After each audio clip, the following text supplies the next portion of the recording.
This is home to money launderers who've moved millions of dollars for organised crime. A poor neighbourhood on the outskirts of Culiacan, North Mexico.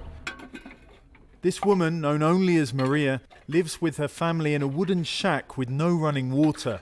She was one of the hundreds who said yes when men came offering $30 to open a bank account in her name for their money. She describes an operation run by criminals and bent cops using the city's poor. I went to the counter and signed for the money, but I never touched it or knew how much it was.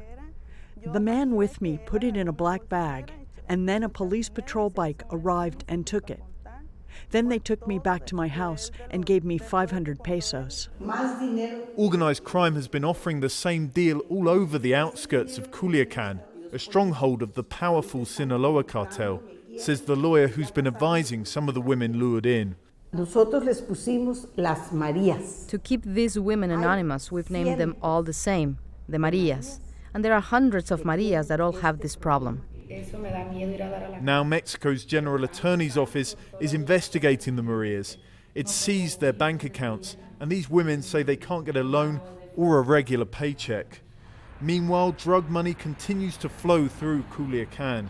Businesses like this water park and the building housing this casino are among those fingered by the US Treasury as built with illicit funds. But they're still open.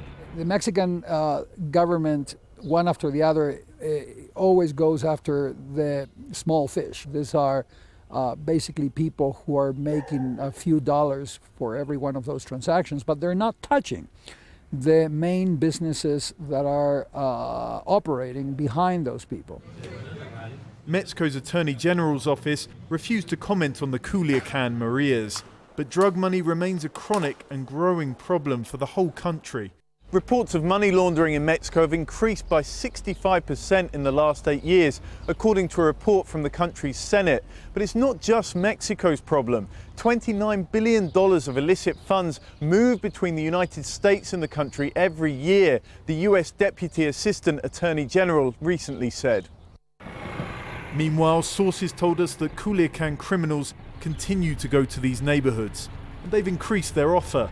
$130 for society's most vulnerable members to risk everything, moving vast sums of illegal money. John Holman, Al Jazeera, Culiacan, Mexico.